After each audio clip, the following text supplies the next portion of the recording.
Michael Johnson arrived at a quiet suburban house in Seattle on a cool Saturday morning, the sky slightly gray and the air carrying the calm silence of early autumn. He had come with his wife Emily Carter to help her mother Linda Carter clean out the attic that had been untouched for years. Linda was a gentle woman in her late 50s who always spoke softly and avoided talking about her past. She welcomed them with tea and a small smile, but there was something distant in her eyes that Michael had noticed many times before but never questioned deeply. The house itself felt full of memories that had never been fully shared, and that morning would become the beginning of something none of them were ready for.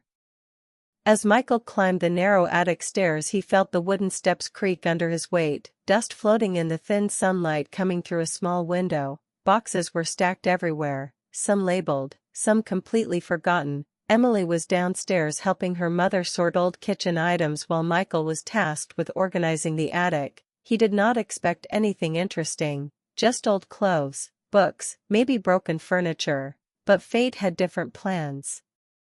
While moving a heavy box near the corner of the attic, Michael noticed a small wooden chest hidden behind torn curtains. It looked older than everything else in the room, almost like it had been deliberately pushed away from sight. Curiosity made him open it. Inside he found neatly stacked photographs wrapped in faded cloth. The edges were yellow and fragile. He carefully picked them up one by one. At first they looked like normal family pictures, Linda as a young woman at parties, in gardens, standing beside friends, but then he found one photo that made him freeze completely. It was Linda Carter standing beside a man he had never seen before. The man looked about the same age as her, tall with dark hair and a calm expression. But what shocked Michael was not the man himself but the way Linda looked at him. Her eyes carried warmth, trust, and something deeper that Michael could not easily define. It was not just friendship, it looked like a love that had once been very real.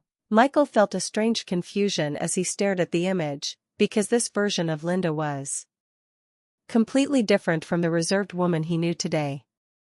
He heard footsteps on the stairs and quickly placed the photo back. Linda appeared at the attic door asking if everything was fine. Michael nodded and tried to act normal, but she noticed something in his expression. Her eyes briefly shifted toward the chest and her face changed slightly, almost like she already knew what he had found. She walked closer, saw the photo in his hand again, and immediately asked him to put it away in a calm but firm voice. There was a sudden tension in the air that made Emily pause from downstairs.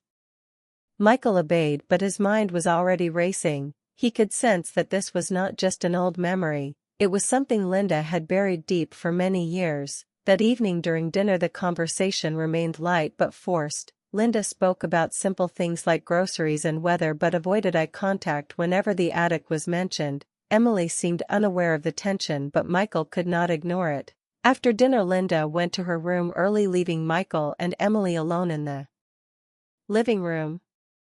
That was when Michael decided to return to the attic alone. The house was silent except for the ticking of a wall clock. He climbed the stairs again, feeling a strange pull toward the chest.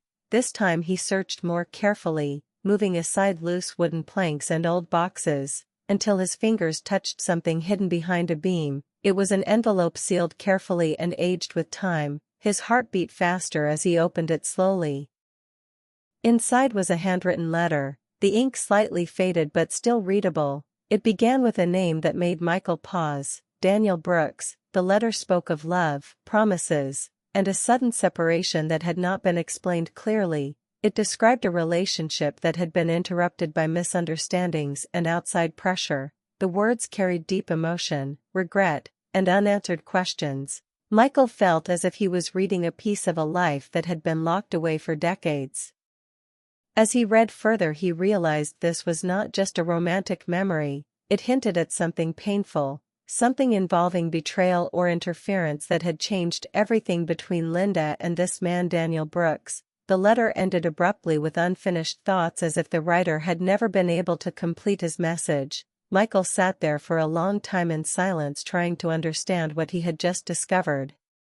When he finally came downstairs his expression was different. Emily immediately noticed, but before she could ask anything, Linda appeared at the doorway, and for a brief moment all three of them stood in silence, as if the house itself was holding its breath. Michael knew then that what he had found in the attic was only the beginning, because some doors, once opened, never close again. Emily Carter could not sleep that night in her mother Linda Carter's house in Seattle. The letter Michael had found kept repeating in her mind like an unanswered question that refused to fade. She kept thinking about the name Daniel Brooks and the way her mother had reacted when the old photograph was shown. There was a tension in the house that felt heavier than before, as if the walls themselves were holding secrets that were finally starting to breathe again. The next morning Emily woke early and found Michael already awake sitting in the kitchen holding the same envelope. He looked tired but focused, like someone who had spent the night trying to connect broken pieces of a puzzle. Linda was preparing breakfast quietly, but her movements were slow and distracted. She avoided looking at either of them directly. Emily felt that something needed to be said before silence turned into distance, so she gently asked her mother if they could talk. At first Linda tried to smile and act normal, but when Emily mentioned the letter her hand stopped moving. The room became quiet except for the soft sound of boiling water. Michael placed the letter on the table carefully, and Linda slowly sat down as if her strength had suddenly left her. She looked at the name Daniel Brooks and her eyes changed instantly. There was sadness there, but also fear and something deeply buried. After a long pause Linda finally spoke, her voice low and shaky. She explained that Daniel was not just someone from her past, he was her first love. Someone she had believed she would spend her life with.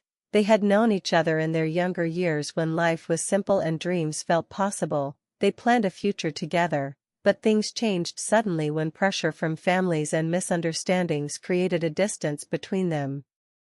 Emily listened carefully, trying to understand a side of her mother she had never seen before. Linda explained that one day Daniel stopped coming, stopped calling, and eventually disappeared from her life completely. She believed at the time that he had chosen to leave her, and that pain had shaped many years of her life afterward. She eventually moved forward, built a family, and tried to bury the past deep inside her heart. But Michael gently interrupted and mentioned something important. The letter suggested that Daniel never willingly left, that something or someone had interfered between them. Linda froze when she heard that, as if the idea itself was something she had never allowed herself to imagine. Emily leaned forward asking if there was any chance it could be true, but Linda shook her head slowly, not in denial but in confusion.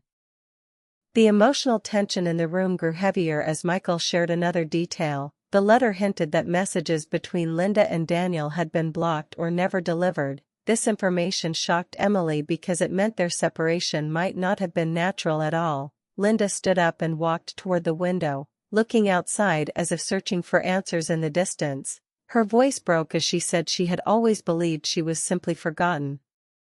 Hours passed as they continued talking, slowly uncovering fragments of the past. Linda remembered small moments she had ignored before, strange delays in letters, sudden changes in communication, and people around her suggesting that Daniel had moved on. She had trusted those words at the time, but now doubt was beginning to grow inside her after so many years. Emily felt torn between sympathy for her mother and shock at the possibility that the truth had been hidden from her. Michael remained calm but observant, noticing how deeply this revelation was affecting Linda. It was not just sadness, it was the pain of realizing that a life decision may have been based on false information.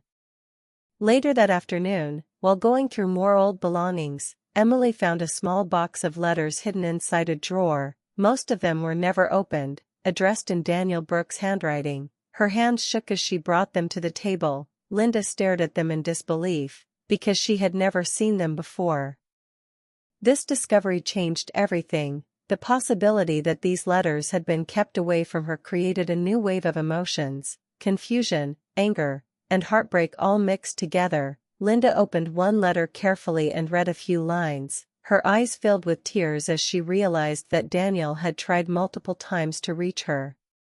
The truth was becoming harder to ignore. Someone had deliberately separated them, and now the question was not just about lost love, but about betrayal that had quietly shaped years of their lives. Emily looked at her mother holding the letters and understood that the past they had buried was not gone, it had only been waiting for the right moment to return, and that moment had finally arrived, leaving them all standing at the edge of a truth that would change everything again. After the discovery of Daniel Brooks' hidden letters, the atmosphere in Linda Carter's Seattle home changed completely. It no longer felt like a peaceful family visit, but like a place standing on the edge of something unfinished from the past. Emily Carter could see her mother was no longer the same calm woman she had always known. Linda now carried a deep emotional weight in her eyes, as if every memory she had trusted was slowly breaking apart in front of her.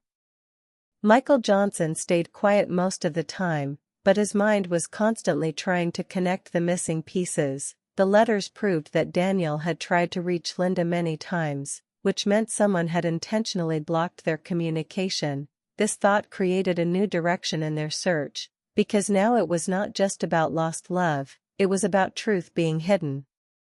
Emily decided they could not stop here. She suggested they look deeper into old records, phone logs, and anything from the past that might still exist. Linda hesitated at first, because reopening this part of her life felt painful, but she also knew she could not ignore it anymore, so she agreed. The next day, Michael and Emily visited a small archive office in Seattle where old postal and public records were stored. They explained their situation and slowly started searching through documents from the time Linda and Daniel were young. After hours of checking files, they found something that made them go silent. There were records showing repeated delivery attempts of letters addressed to Linda Carter that were marked undelivered and redirected. This discovery confirmed that Daniel had not stopped writing, instead his messages had been interrupted. Emily felt a mix of shock and sadness because it meant their separation was not a natural breakup, but something influenced by outside interference. Michael noticed a recurring pattern in the records. Many of the letters had been rerouted during a specific time period, which suggested someone with access had manipulated them. Back at home, Linda listened to everything in silence, her hands trembling as she held one of Daniel's old letters again. She read it slowly, and this time the words felt different, because now she knew he had never truly left her willingly. The realization hit her deeply, and she sat down quietly as tears filled her eyes. She began remembering small details from her past that she had ignored before. Certain conversations where people close to her had discouraged her relationship with Daniel, moments where she had been told he was moving on, and times when she felt confused but chose to believe others instead of questioning further. Now all those memories came back with painful clarity. Emily sat beside her mother, holding her hand, trying to give comfort even though she herself was overwhelmed by everything she had learned. Michael stood near the window thinking about how one hidden action from the past had changed the entire course of two lives. Days later, while going through more stored belongings, Emily found another envelope. This one was older and sealed with a different handwriting note on the back. It contained a message that had never been opened. Inside was a final letter from Daniel Brooks written years after their separation. In the letter, Daniel explained that he had returned to Seattle after years of trying to find Linda, but by the time he came back, he had already been told she had moved on completely. He wrote that he never stopped loving her, but eventually accepted silence when he could not reach her. He also mentioned that he had tried to discover why their communication ended, but never found a clear answer. He only suspected that something had been done to keep them apart, even though he never knew who was responsible. Reading those words brought a deep emotional silence into the room. Linda held the letter tightly as if she could feel Daniel's presence through it. Emily could see that her mother was not just grieving a lost love anymore, she was grieving years that could have been different. Michael carefully pointed out that even though they now knew part of the truth, there was still one unanswered question: who had interfered with their lives? But they also realized that digging further into that question might not change the past, only bring more emotional pain. Linda finally spoke after a long silence, saying that she did not want anger to define the end of this story. She chose to believe that Daniel had always loved her, and that whatever happened between them was the result of misunderstanding and interference. In the end, the family did not find dramatic revenge or confrontation. Instead, they found truth, sorrow, and acceptance. Linda decided to keep Daniel's letters safe as a reminder of a love that had been real, even if life had not allowed it to continue. Emily and Michael learned something important that day, that sometimes the past does not return to destroy the present, but to heal what was once broken in silence. And as they left the house together, they understood that some stories do not end with answers, they end with acceptance and the courage to finally let go of what cannot be changed anymore.